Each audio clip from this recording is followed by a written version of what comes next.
morning, and on behalf of Hudson Institute, I would like to welcome all of those who have joined us online for our virtual event on Bangladesh, What Next?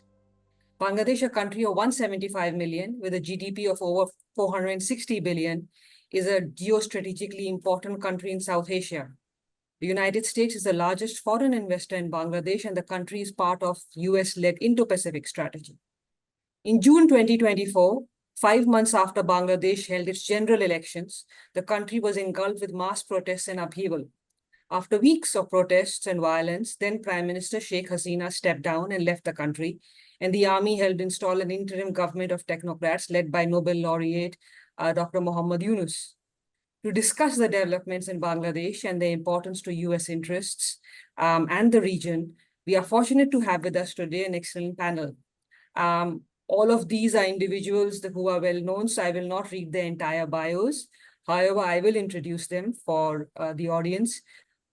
Ambassador Farooq Sobhan is former Foreign Secretary of Bangladesh and former ambassador to India, China, Malaysia, and the United Nations. Ambassador Harshvardhan Shringla is former Foreign Secretary of India and former ambassador to the United States, Bangladesh, Thailand, and Chief Coordinator of India's G20 presidency. Professor Irfan Nooruddin is the Hamad bin Khalifa Al Thani Professor of Indian Politics at Georgetown University and former Senior Director for South Asia at the Atlantic Council. I would like to request each panelist to offer some opening remarks for around 3 to 5 minutes, and then I'm happy, and then we can have an in-depth conversation. I would like to start with Ambassador Sobhan. Over to you. Warm welcome to everyone, and I'm delighted to be a part of this panel discussion. What we've witnessed over the last 2.5 months is something quite unprecedented.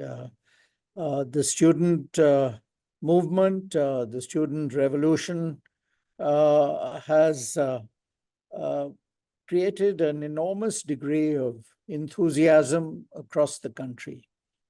It's a very popular movement with very strong support, and it heralds for the country an opportunity to turn a new page in its history, where good governance and reform of key institutions will be hopefully the order of the day. Thank you. Thank you, Ambassador Sobhan. Ambassador Shringla, if you could hear from you. The events in Bangladesh have certainly been dramatic.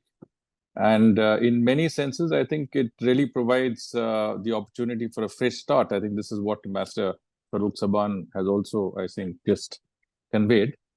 From New Delhi's perspective, I think, it is important for India to engage with any government in Bangladesh. It's a relationship that is very important. Bangladesh is a very close neighbor. And it's essential that we engage with any government that is in control of Bangladesh. I think the interim administration headed by Professor Yunus does offer the scope to engage. Professor Yunus is neither an Islamist nor is he a dyed-in-the-wood politician. On the contrary, he's a Nobel laureate, he's an academic, and I think there is scope to engage him. India, I think, would only be concerned that any new dispensation should work with it on the basis of mutuality or benefit. There would be obviously, a proviso that there should be no activity inimical to India's interests from Bangladesh. And there is also concern about the minorities in Bangladesh, especially Hindus. Having said that, India has invested $10 billion in Bangladesh's development, mainly to establish connectivity. That has resulted in very, very positive outcomes in terms of a 3- or 4-fold increase in bilateral trade to about a record level. Bangladesh is our 5th largest trading partner today. India is Bangladesh's largest trading partner, and a lot of investments and people-to-people connect has been there.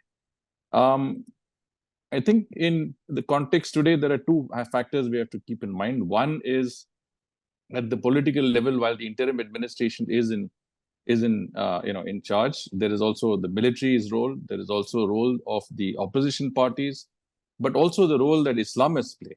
I mean, the Jamaat-e-Islami, the Jamaat, of course, is a matter of concern for India, given its strong links with Pakistan, in 1971, and that continues, I think, even today. But there is also concern about many of the others, Hizb ut-Tahrir, the Ansarul Bangla team, the JEM. There is a range of organizations, some of whose leaders have been let off, and that is also a matter of concern. And it would be recalled that these are the organizations that targeted, liberals, academics, professors, homosexuals, but also foreigners, Japanese, Brazilians who were killed in 2016, 15, 16, etc.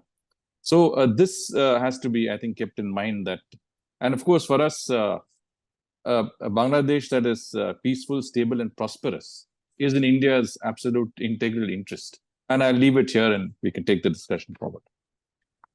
Thank you, Mr. Shringla. Professor Nooruddin, over to you. Thank you, Aparna, and such an honor to share this platform with Ambassador Sobhan and Ambassador Shringla and you. So in addition to everything my colleagues have said, I'd maybe suggest that we need to think both of the short run, but really sort of what the medium and long run for Bangladesh look like and how we can make sure that its trajectory on political stability and democratic institutions can be as successful as possible.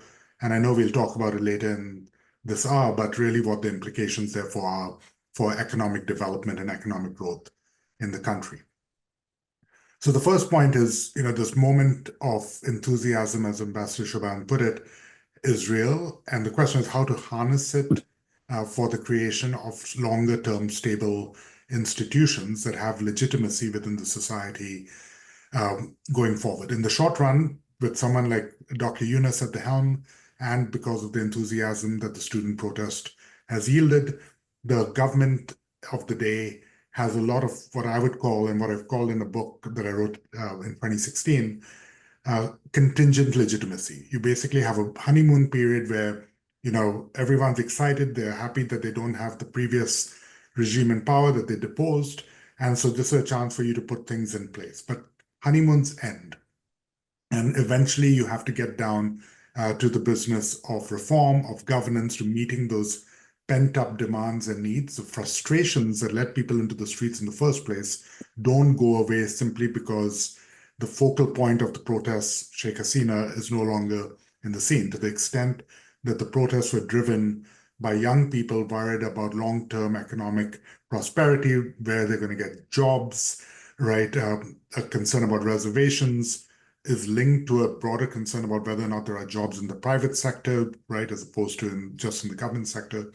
Those don't go away, to the extent that concerns are driven by inequality, the notion that, poorer Bangladeshis still have a hard time moving up in society. Those don't go away overnight. And so at some point, the government has to get down to business and show that it can actually address those concerns in the way that Ambassador Sobhan already suggested. And there I agree completely with Ambassador Shringla that Bangladesh's relationships with India are critical to that success. And I'll expand on this later in our conversation. But that connectivity with India, opportunities for foreign investment through India and with India are just vital for the long-term success of that economic project.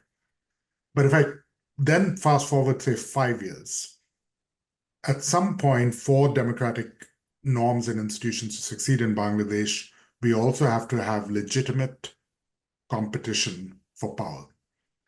And one of the challenges of any protest-led movement is at some point admitting that, someone else also has a vision for Bangladesh that is equally legitimate and that has the right to come to power if they were to win a mandate in office. And so one of the challenges over here is that you have the deposal of the Awami League from power, but that vacuum has not been filled yet by a political party that has widespread legitimacy and organizational roots within society, and you don't have an opposition that is also organized by political parties. And so a world in which we have a cult of personality around a technocrat like Dr. Yunus is good for the short run, but how does that become institutionalized as regular party politics what role does a party like the BNP or other potential opposition parties play in a longer-term parliamentary democracy?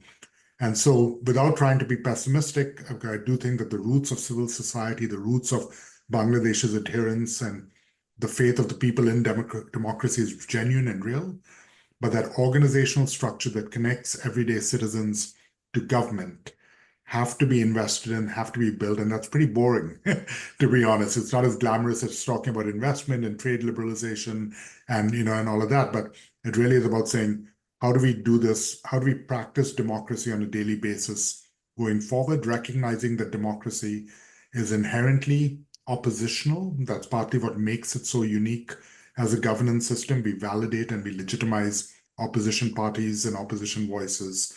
And the government has to show that it is willing to tolerate those opposition voices, even at a moment when passions are quite high.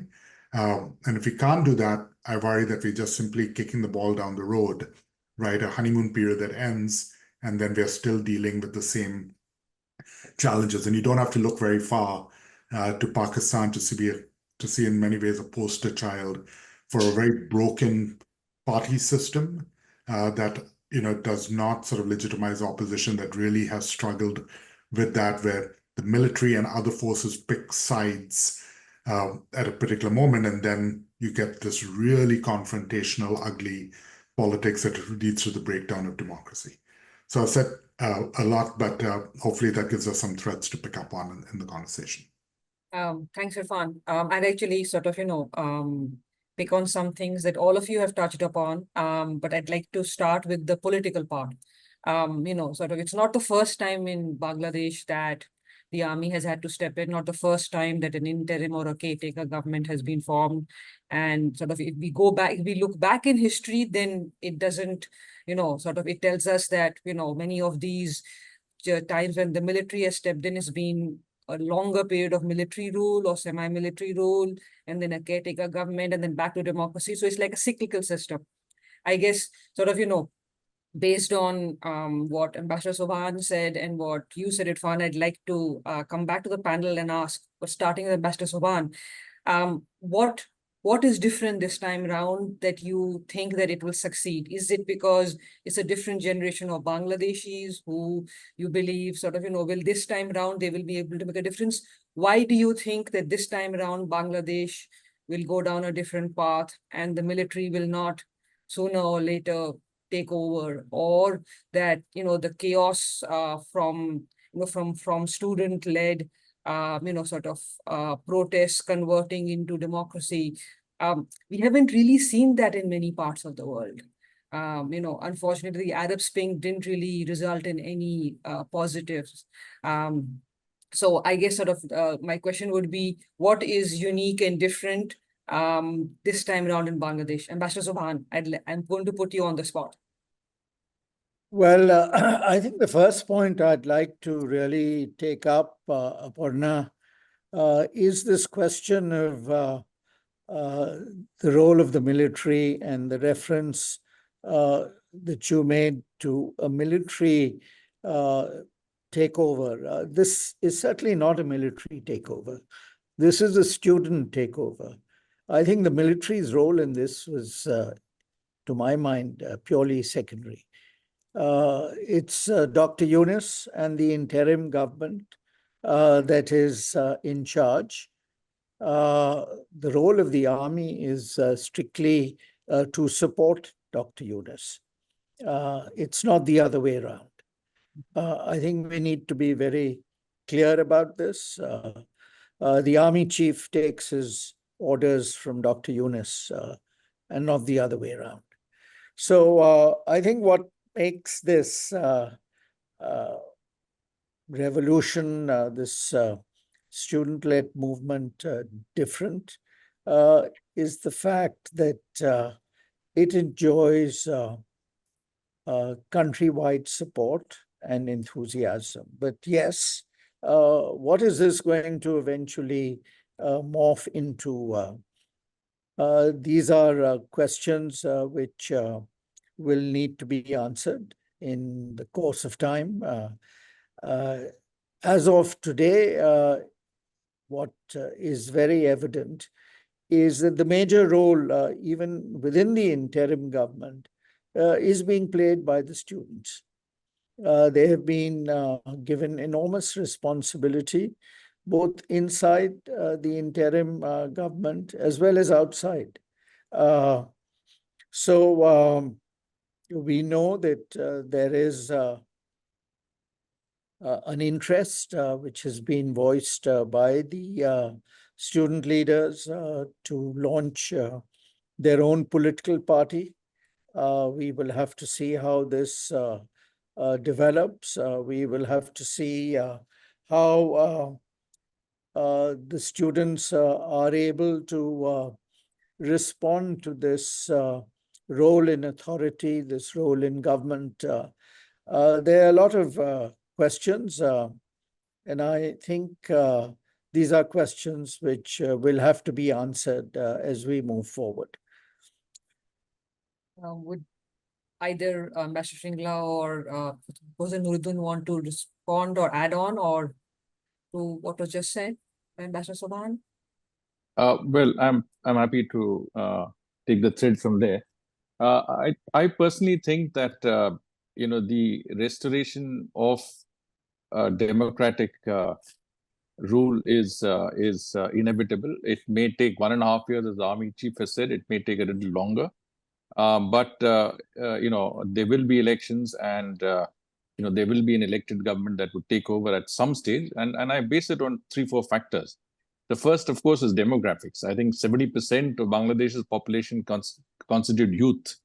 I mean, people who are 25 years or younger in age. And this is a generation that is well informed. They're in the information age. They get inputs and information instantly. And I think the expectations. It's an aspiring generation, and the expectations are there for many aspirations. But one of them is definitely democratic governance and a rule by a government of their choice. In other words, elected government. And the third, of course, is that over a period of time, I think democracy has taken firm roots. At least the idea of democracy, that you cast a ballot and you expect that government of your choice would be ruling the country. So that, I think, is a matter of time before you have elections. I think there are 2 challenges before that, and I think that is something that the interim administration has to deal with. One, which has already been mentioned, is the issue of reform. I think Professor Nooruddin mentioned that you need to reform various institutions before you go in for elections, which is what the interim administration has also announced. Whether it's the election commission, it's the financial system, it's the entire political system. Basic reforms, administrative reforms are required, and those are, I think, the ones that the interim administration is engaged in. But these reforms will take time. It's not something that you could do immediately, and you need to build consensus around it, and you need to ensure that there's traction for those reforms. But the second more pressing challenge, in my view, is the economic challenge. The economy has really been in bad shape since the COVID crisis, and the Ukraine conflict extracted a heavy toll on the economy that has had an impact on the people. And I think my own sense is that the underlying factors for the protest movements against Sheikh Hasina's government was, I would say, economic difficulties, and the fact that people were having far more problems in economic terms in their daily lives. And of course, now the baton has been passed on to the interim administration, who has to deliver on falling foreign exchange reserves. I think 3 months or less, a very high rate of inflation, falling remittances, the issue of dealing with keeping the garments industry going. There are a number of industries that are closed in the garment sector. And of course, the demand for wage rise is increasing. I believe up to 25,000 takas is what is being asked for. And of course, the government interim administration is on a popular plank. So they have a certain responsibility to support that demand. But if it becomes unsustainable, then of course it has its own consequences. So it's a balancing act. And I think they have to get all of this in order. And these are easier said than done. They're very challenging. And correctly, I think, again, Irfan pointed out that unless they're able to deliver on some of this, then that honeymoon period would become a little more, I would say, brittle, and the entire situation could change in a different manner. And obviously, we want to see that there is continued stability that would lead up to elections and the formation of a democratically elected government. Irfan, before you respond, if I could add on, before you respond to the Ambassador Sobhan and Ambassador Shringla, if I could every government which comes in and is popularly elected has a honeymoon period, but also they can, when in campaign season or like in this populist season, revolt season, they can protest against the previous government. But once you take over power, you own it. And so you own the mess. So now you have to deal with the mess, which you may have inherited, but a few months later, you can't keep blaming the previous government. So some of the challenges Ambassador Shringla referred to, some of the challenges you referred to on the economic realm, how do you see the, the political economic playing out? Will they be able to resolve the issues? And if not, what do you see from your, academic political economy hat, in the next few months in Bangladesh? Yeah, So I wish. after Irfan has spoken, I'd like to respond. Absolutely, to Ambassador Sobhan. I'll come back to you. That's dangerous for me. I have no doubt that Ambassador Sobhan will correct the stuff I get wrong, but I have to say that, in some sense, if you think about that litany of concerns that Ambassador Shringla so expertly laid out, for currency reserves to wage demands and everything in between, we've seen this movie before, and we know how it ends, and it doesn't end well, right? This is a story of the 1980s in Latin America. It's a story of the 1990s in many sub-Saharan African countries, including the 2000s, in which the macroeconomic crises snowball. They're interlinked with each other. You can't fix one without fixing the other. Often in those days, it led to sort of very, aggressive IMF structural adjustment programs to provide the infusion of foreign currency required to keep the country from going bankrupt and defaulting on its international commitments, and as a way of stabilizing, and also in many ways of giving the domestic government a convenient scapegoat. Don't blame us, blame the IMF, they're the bad guys, etc. Regardless of that constellation of issues, the consequence for citizens typically in such situations is some period of austerity, right? A period in which hard decisions have to be made, either in terms of currency restrictions, remittances going down is directly linked to confidence in the currency.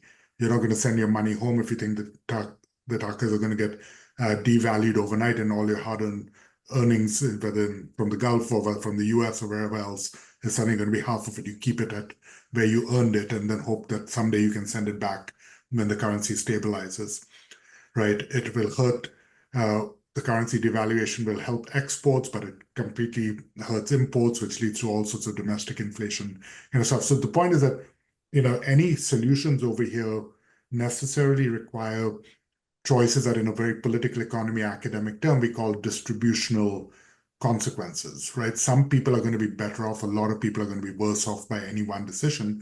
And of course, the hope is that in the long run, all those decisions add up to a better future. But we're not talking about a normal period. We're talking about a period in which high frustrations by that large empowered youth population led to mass protests and the deposing of a very entrenched, powerful leader.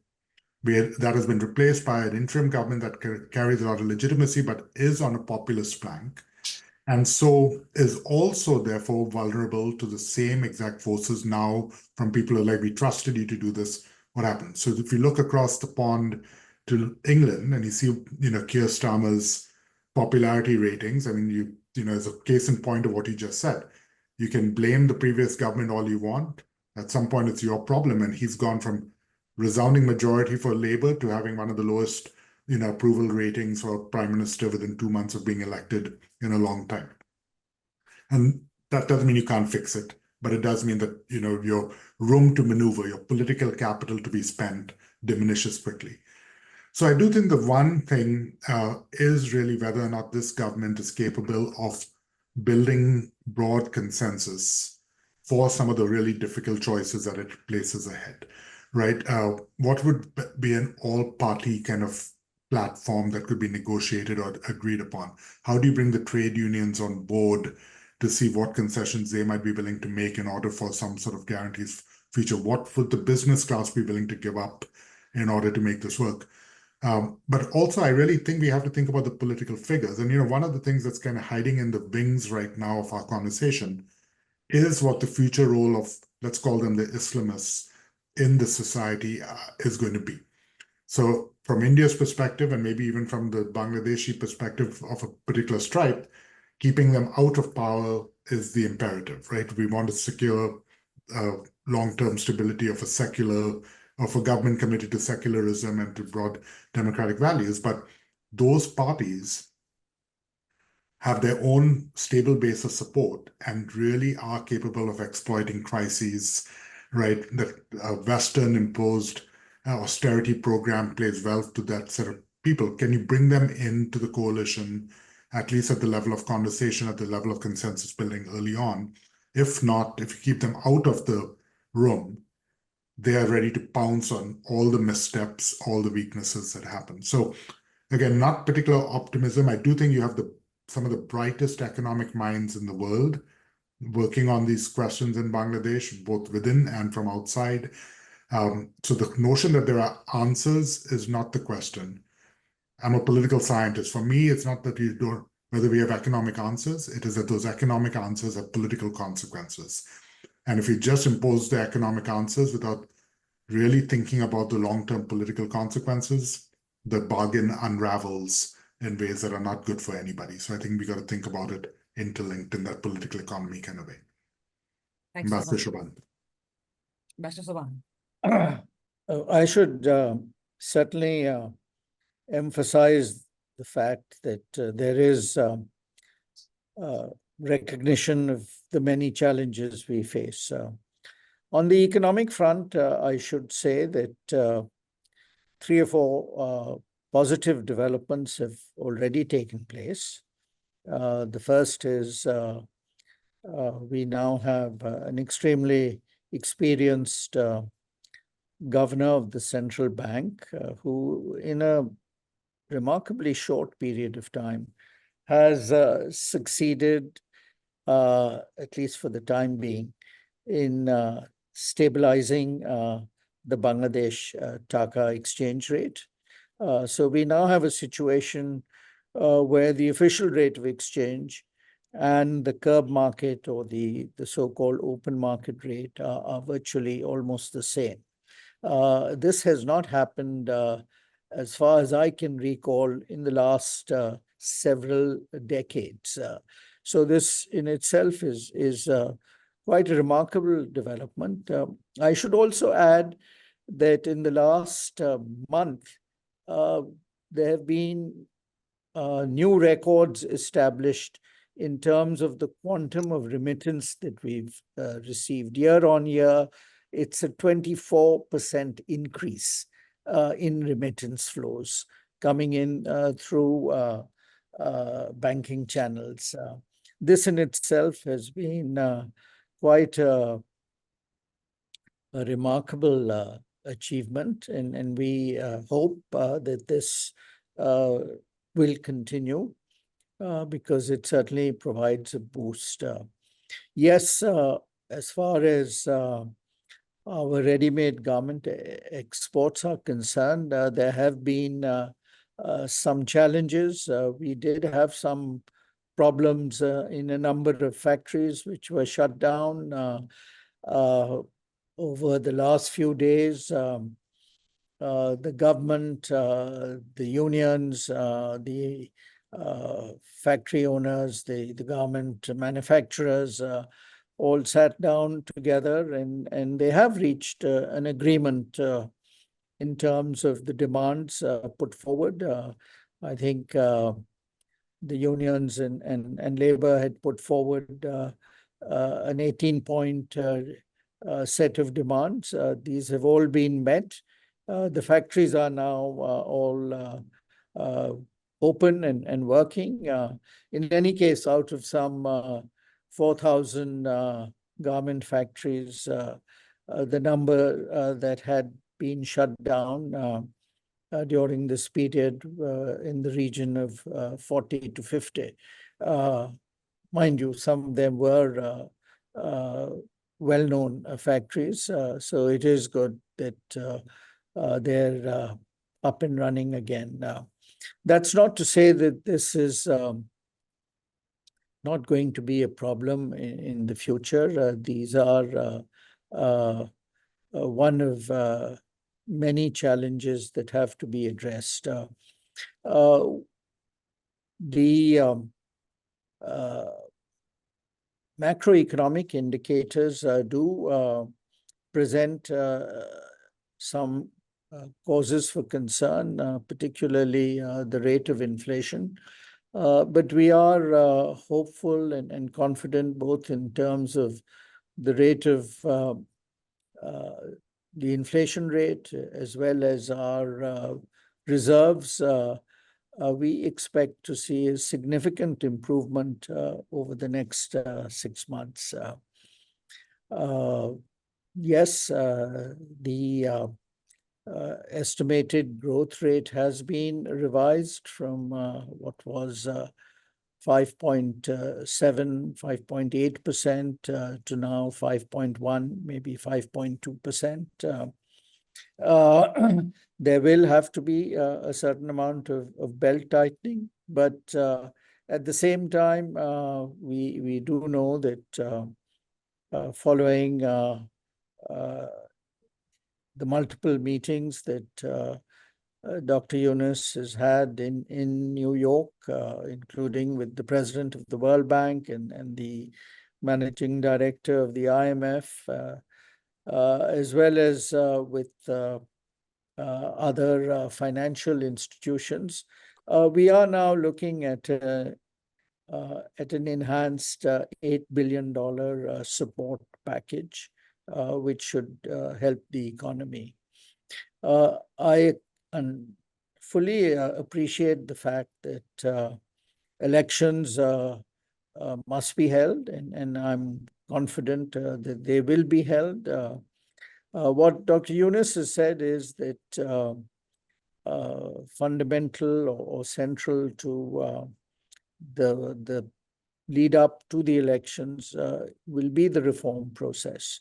As you know, we have already set up a large number of commissions, including one on electoral reforms.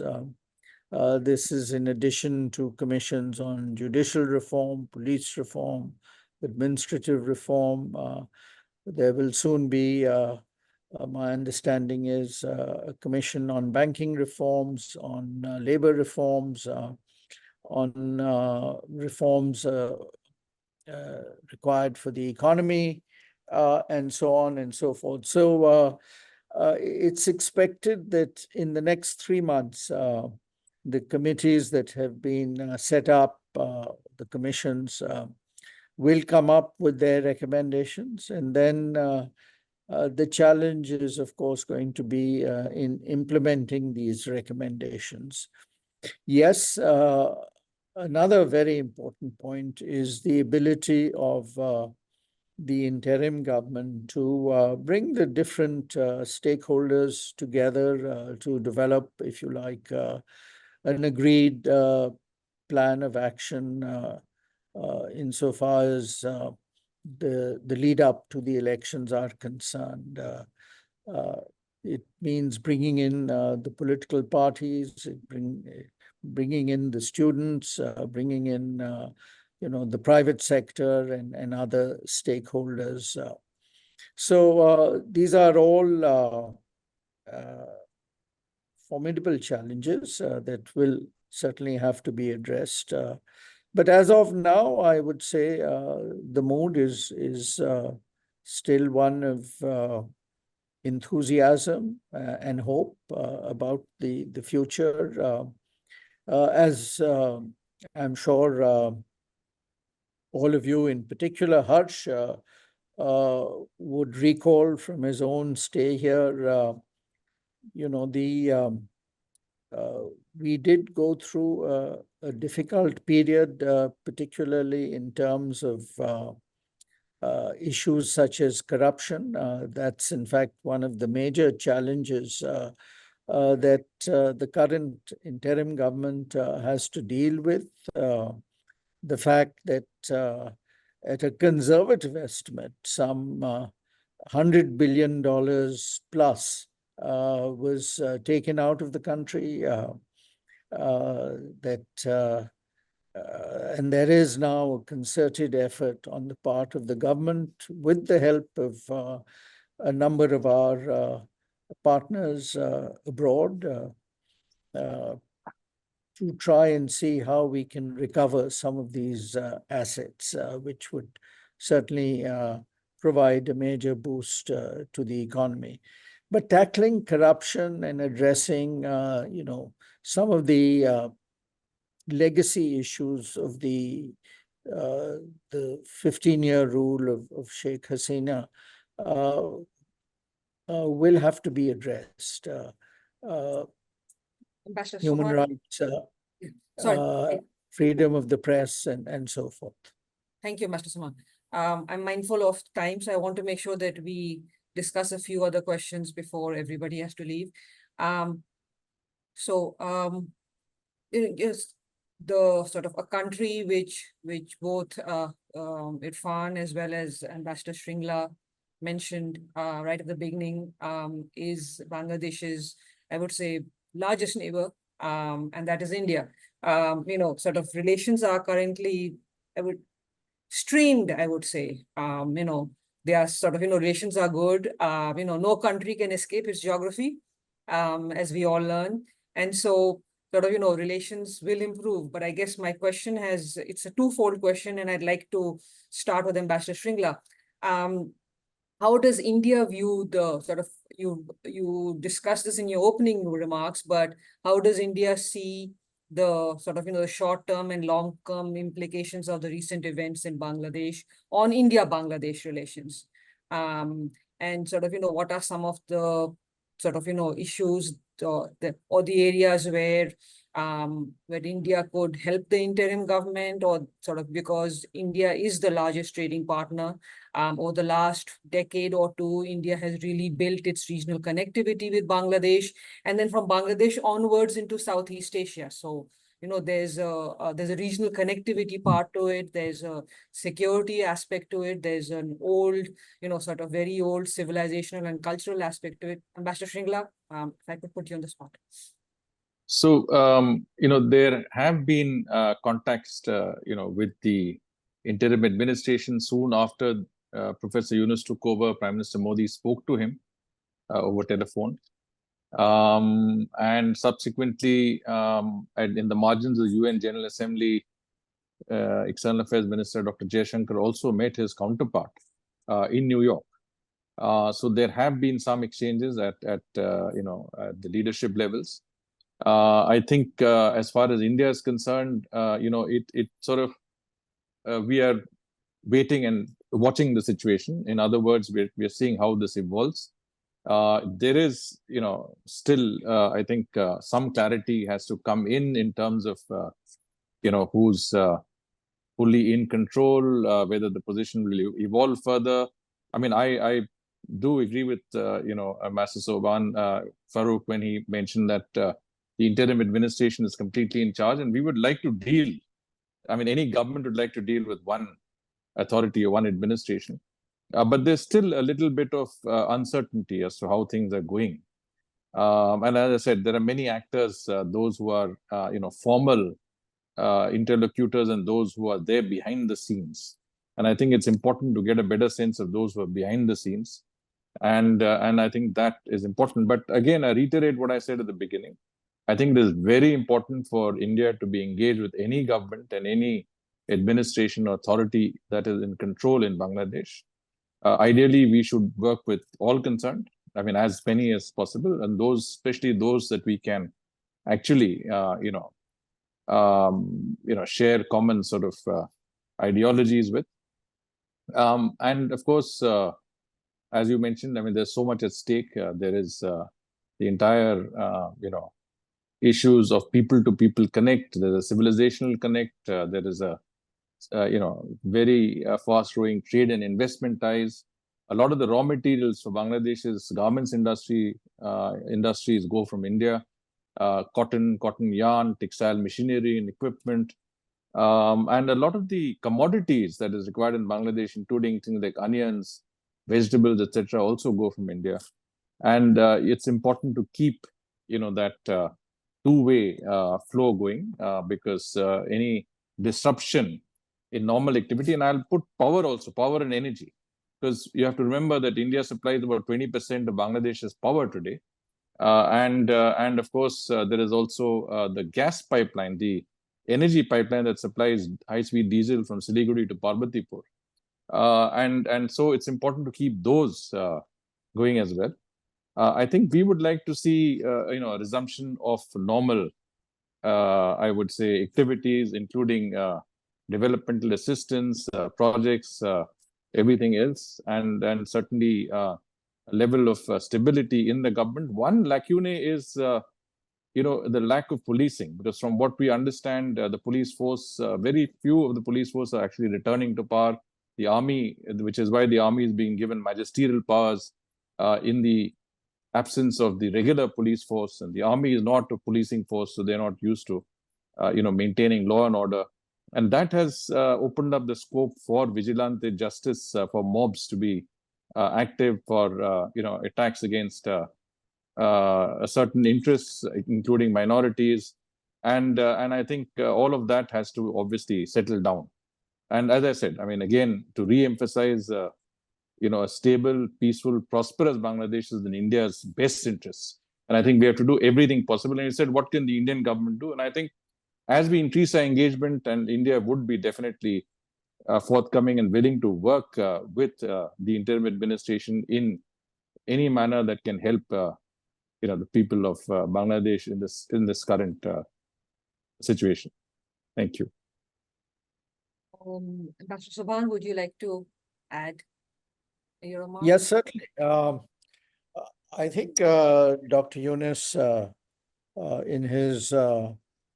in the conversation that took place with Prime Minister Modi, did make it quite clear that Bangladesh and the government would like to have good relations with India. We are, however, and I'm being quite candid, concerned about what we see as a strong media campaign across India against recent events, and again, even targeting Dr. Yunus. I think Dr. Yunus did extend an invitation to the Indian media to come and visit Bangladesh. I hope that will happen, and they can then see for themselves, because we feel that a lot of the reports, alleged reports, are misleading, and especially the reports about wide-scale attacks on the Hindu minority community have been exaggerated. So I think it would be good if we can set in motion an exchange of at least the media. The High Commissioner here has met with Dr. Yunus. He's met with the Foreign Affairs Advisor. He's met with the Foreign Secretary. And he's also met with some of the political parties.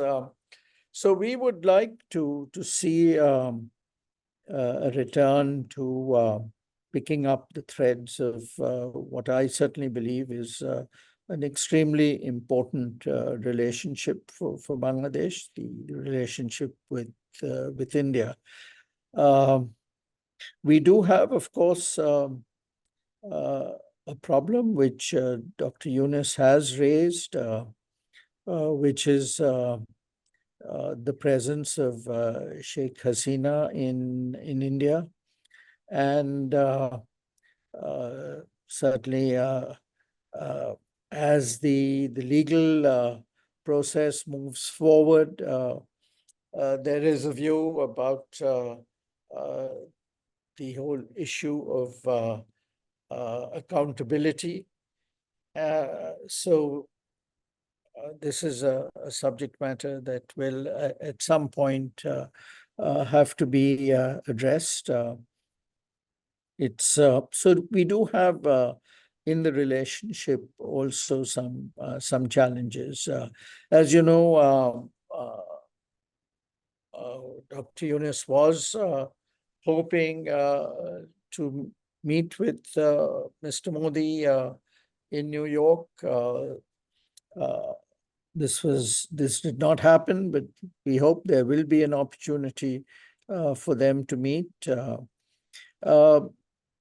I should emphasize, since this point was again raised by Harsh,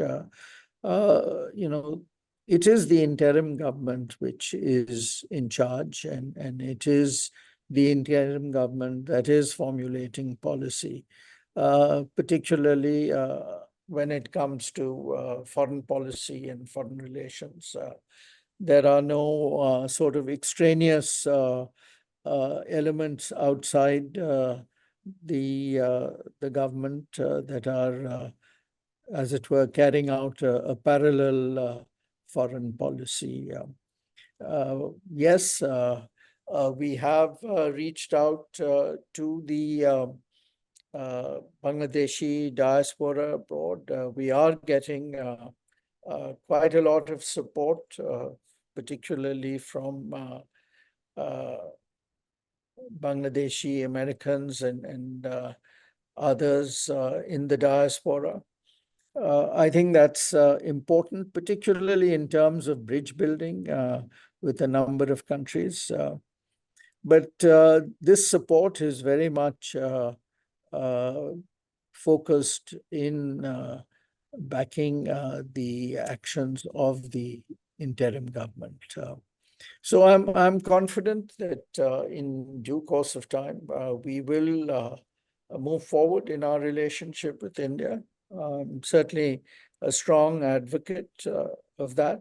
I myself have had a number of meetings on this very subject with Dr. Yunus, and I think we can certainly look forward to engagement with India across the board on all the issues that were mentioned by Harsh. Thank you.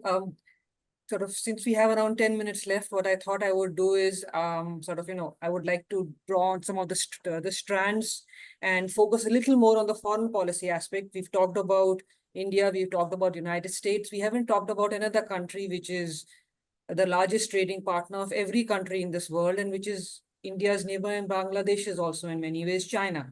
So I'd like to bring China into the fold and basically ask, sort of the question that we live at a time of what is known as US-China peer competition and rivalry. There's the US-Indo-Pacific strategy. Bangladesh is a part of it.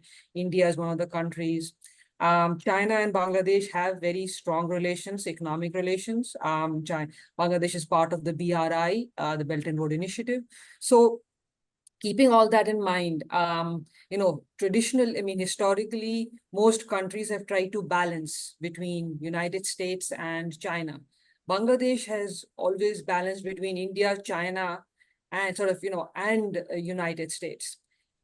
Moving forward, how do you see the foreign policy of the interim administration with respect to balancing between India, China, and United States at a time when the country needs to, when economics is important?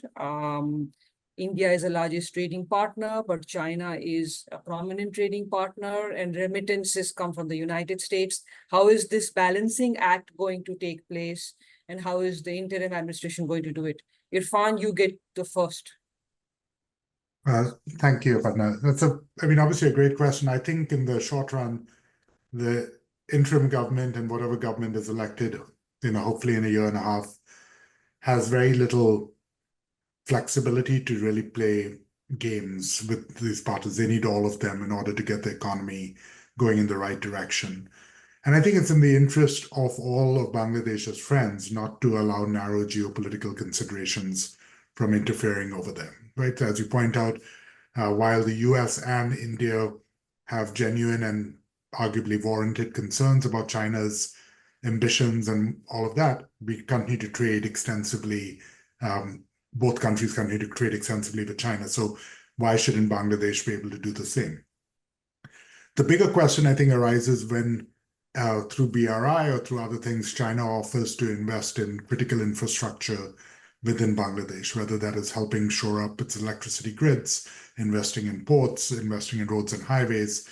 And those sorts of critical investments, I think, then become larger security considerations across the border and possibly for the United States. But unless India and the United States are willing to compete in kind, right, and say, hey, don't take that investment because we'll do it for you, I don't see that Bangladesh, should it have that option, would turn China down. And I don't think that's because it doesn't want to balance. It simply is because these are unequal options.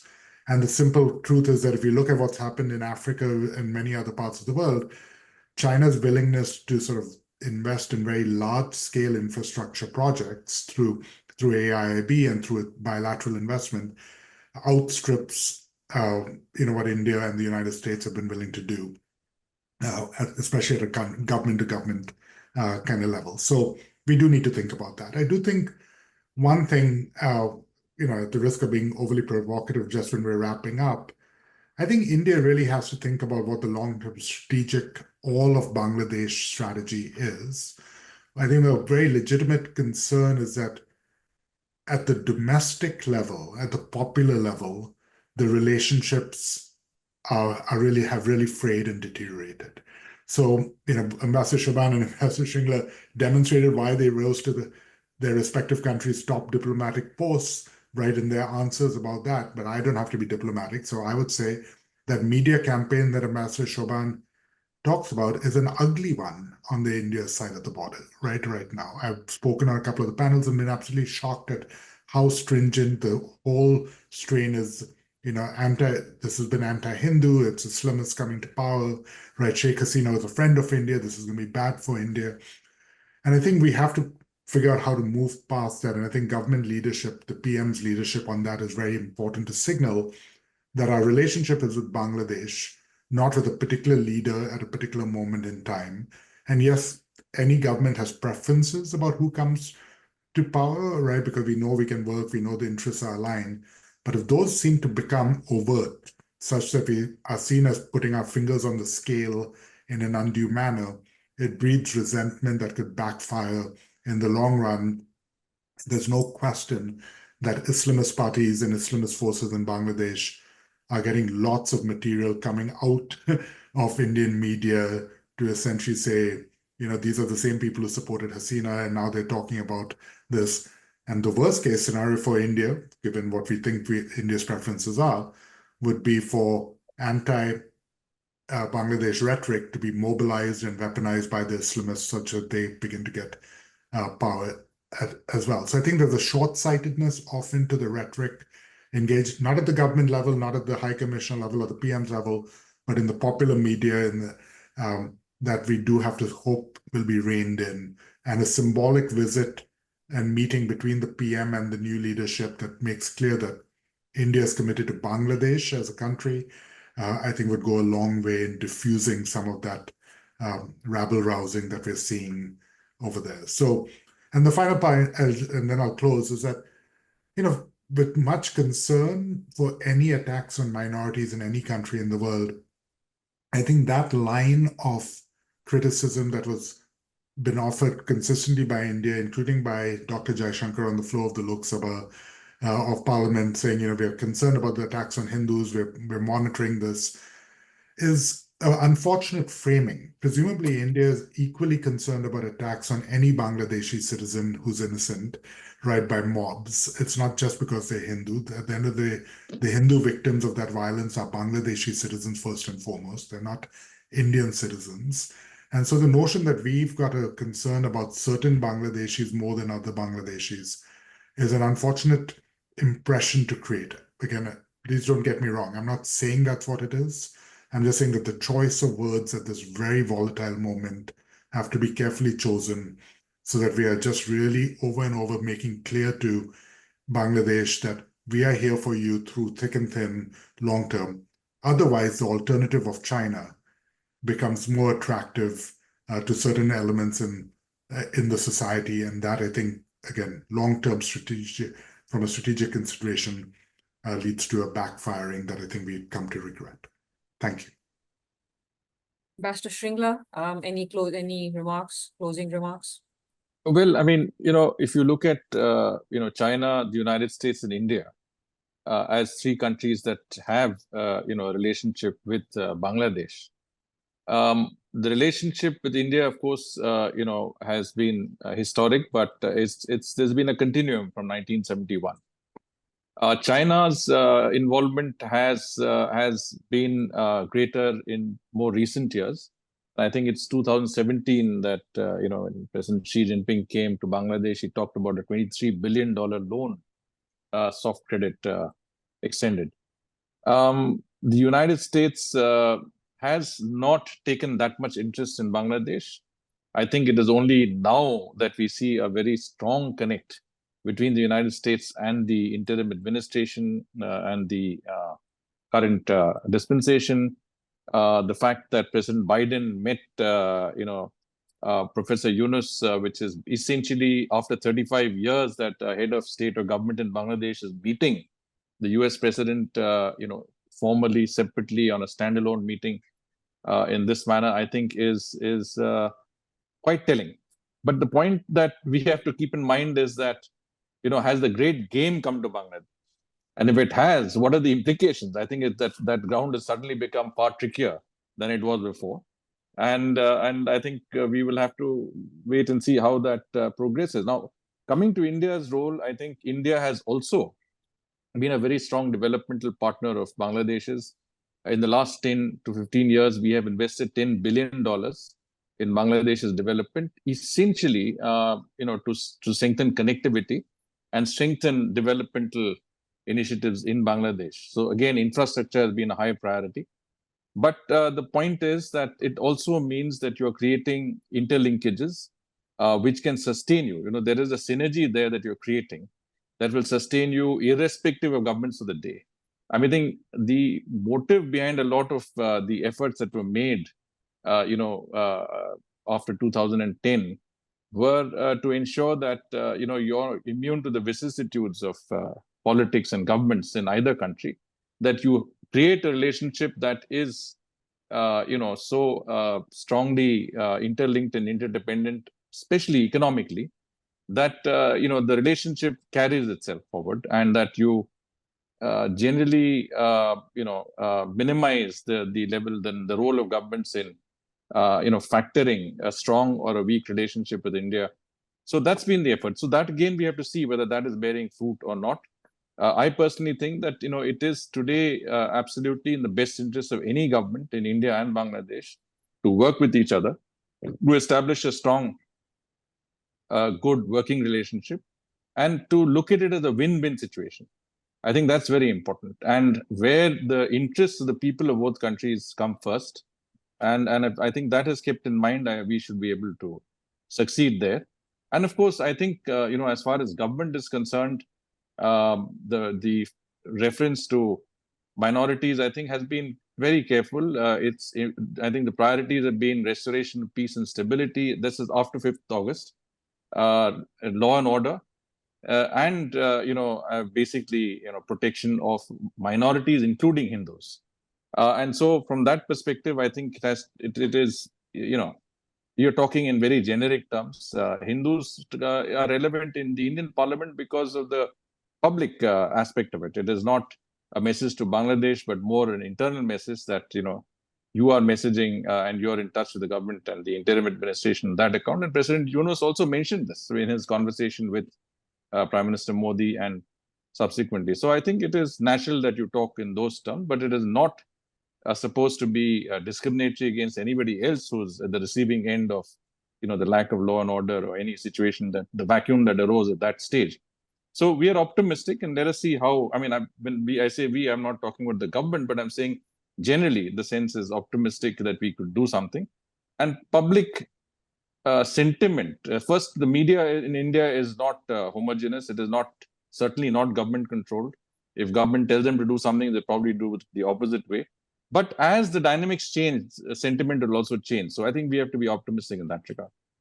Thank you. I have literally 1 minute left. Ambassador Sobhan, you get the last 60 seconds for final remarks. Very briefly, I think the idea of the interim government is to try and maintain good relations with all the key countries that you mentioned. I don't see us as giving special preference to one over another. Yes, we do have this advantage that Dr. Yunus has friends across the globe, very strong friendships, starting from President Biden to President Ramaphosa and President Lula, and it goes pretty much around the world. So we will try and put these relationships to use. He's had some 50 bilaterals during his visit to New York. We hope these will pay some dividends. But I should add that this government has already announced that it's going to go very slow on these infrastructure projects. Our national debt in 2009 was roughly $24 billion.